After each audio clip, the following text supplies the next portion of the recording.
good morning po. Good morning din po. Ah, may mga tatanong po ako tungkol po sa pamamalakad po ng dito po sa barangay. Sige po. Ano po yung sa palagay niyo po, gaano po ka-efficient yung mga barangay programs po na ipapalakad po dito sa barangay? Pinapalakad dito.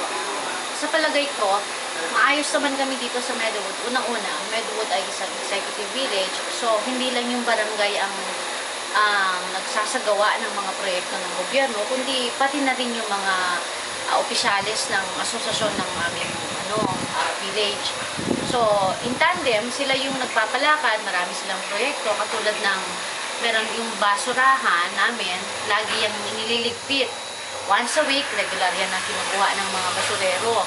So, ang masama lang doon, nagbabayad na kami sa aming village sa garbage collection, kinukuhanan pa kami sa munisipyo pag nagbabayad kami ng real estate tax, separate pa yung garbage collection fee na sinacharge nila sa amin. So, pero sa amin, okay lang yun.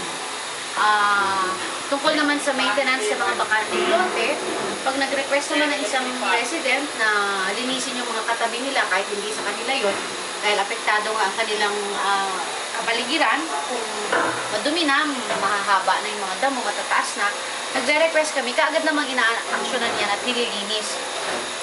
At saka yung mga alitan dito sa barangay, kung hindi naman sa pangkalikasan, yung mga alitan sa barangay, kunyari may nagnakawan, may nagreklamo, kaagad na nare-resolve yan sa barangay namin. Ano po ba yung sabi niyo po sa economic policies po na nagawa na po yung barangay, yung kasulukuyang barangay captain? Sa ngayon, hindi naman kami masyadong apektado sa kung ano man yung economic policies. Other than, merong mga areas dito sa aming barangay na may mga nag-squat.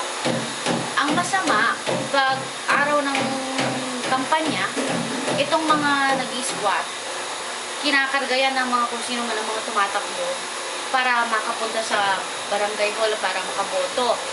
Binibigyan sila minsan ng bigas, although bawal yun, pero alam namin yun na rampant. Pero pag malayo na naman ang eleksyon, pinapaalis sila. Tapos i-relocate sila.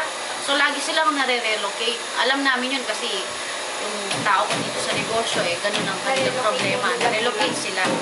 Tinanggal sila sa present na pinag-i-squatan, nire-relocate sila. Ewan ko kung may nakuha silang pera, konti lang yata. Ma'am, kilala niyo po ba yung barangay captain? Kilala ko po ang barangay captain namin. Bago pa lang siyang upo. Unang term pa lang niya, pero maganda kasi ang kanyang tawag mo doon, yung naging history niya bilang isang barangay official. Kasi dati, konsehal lang siya. Ngayon, naging barangay captain. Maayos naman ang kanyang palakad. Kahit na po, kahit lang po tinatusin, so tingin niyo po ba maayos? Sa palagay ko naman, hindi edukasyon ang sagot sa pamamalakad Kasi kahit edukado ka, kung ikaw ay nagnanakaw, wala rin silbi. So, mabuti na yung, kung tutusin, mabuti na yung ngayon ay high school graduate siya. Kasi, ang masa, usually, ang ambisyon din nila, yung lalo na yung mga maliliit na tao, may ambisyon silang marating yung narating ng barangay kapitan ngayon. Ang kagandahan sa barangay captain namin ngayon, straight siya. Matino siyang tao at matulungin siya at I know for a fact, marami na siyang natulungang tao. Ma'am, huling tanong po.